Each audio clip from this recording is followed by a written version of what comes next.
Assalamualaikum warahmatullahi wabarakatuh. Halo teman-teman semuanya, perkenalkan nama saya Natasha. Sekarang saya bersekolah di SMA Negeri 1 Bahodopi kelas 11 MIPA 2. Dan di video kali ini saya akan menjelaskan sedikit tentang virus yang menjadi perbincangan hangat dan menjadi salah satu permasalahan global yang sangat serius.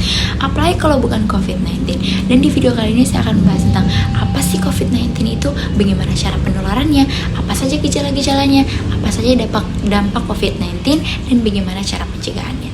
Sebelum kita bahas tentang apa sih COVID-19 itu, saya akan memberitahu ke teman-teman semuanya bahwa data pertambahan kasus COVID-19 harian Indonesia menduduki posisi pertama pertambahan kasus terbanyak di seluruh dunia dengan 31.189 kasus dalam satu harinya. Yang pertama yaitu penyebab COVID-19.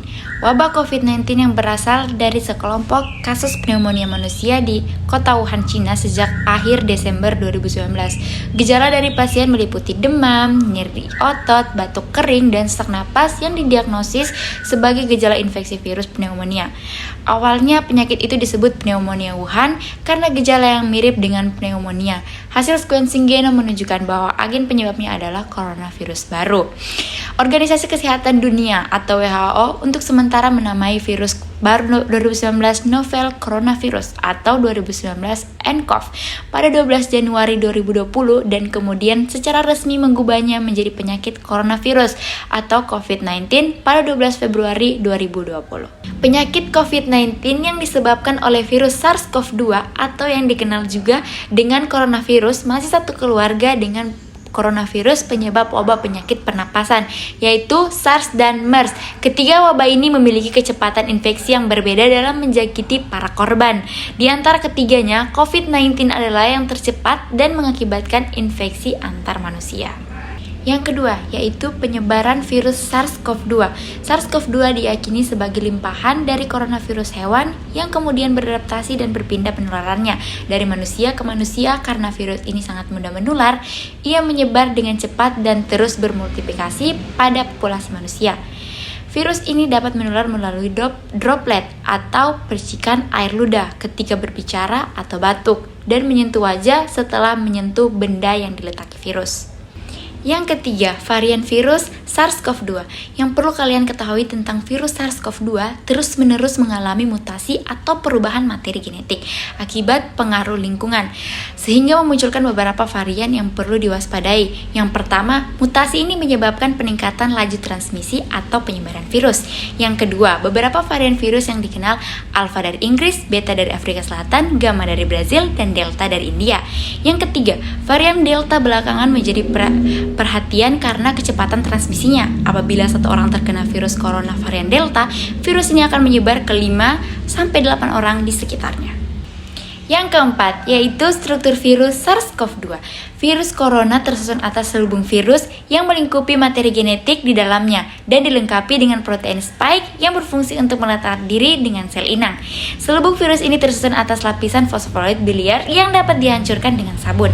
Maka dari itu kita dianjurkan untuk mencuci tangan menggunakan sabun selama minimal 20 detik untuk dapat menghancurkan virus ini. Yang kelima, gejala-gejala COVID-19. Gejala-gejala COVID-19 terbagi atas 11, yaitu yang pertama demam, yang kedua batuk, yang ketiga sesak napas, yang keempat kelelahan, yang kelima tubuh terasa sakit, yang keenam sakit kepala, yang ketujuh kehilangan rasa atau bau, yang kedelapan sakit tenggorokan, yang kesembilan pilek, dan yang 10 mual, dan yang ke-11 diare.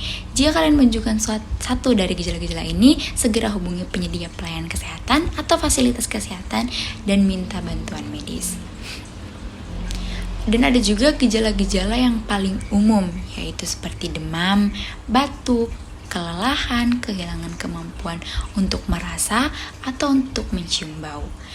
Ada juga gejala-gejala yang tidak terlalu umum seperti sakit tenggorokan, sakit kepala, sakit atau nyeri, diare, tapi tetap harus minta pertolongan medis. Yang keenam, yaitu dampak COVID-19.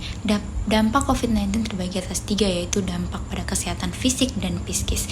Contohnya, COVID-19 menyebabkan berbagai penyakit seperti sesak nafas, demam, mual, sakit kepala, hilangnya indera penciuman, dan gejala lainnya. Selain itu, COVID-19 juga menyebabkan terganggunya kesehatan mental seperti stres, depresi, dan kecemasan. Yang kedua, dampak pada sosial dan ekonomi. Kesengajaan sosial semakin terlihat, ekonomi terganggu karena mobilitas dikurangi mengurangi dan meningkatnya pernikahan dini.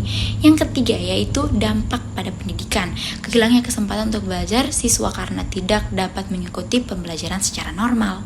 Yang ketujuh, pencegahan COVID-19 yaitu dengan cara 6M, memakai masker, gunakan double masker apabila di keramaian atau lokasi rentan terkena virus. Double masker adalah menggunakan masker medis kemudian dilapisi dengan masker kain.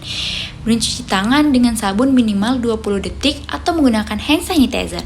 Menjaga jarak minimal 1,8 meter, menjauhi kerumunan, membatasi mobilitas atau di rumah saja, stay at home. Meningkatkan imunitas dengan mengonsumsi buah dan sayur dan jangan lupa berjemur di pagi hari ya teman-teman. Dan satu lagi, jangan lupa vaksin ya. Sekian pemaparan saya tentang COVID-19. Semoga bermanfaat bagi teman-teman dan semuanya. Terima kasih.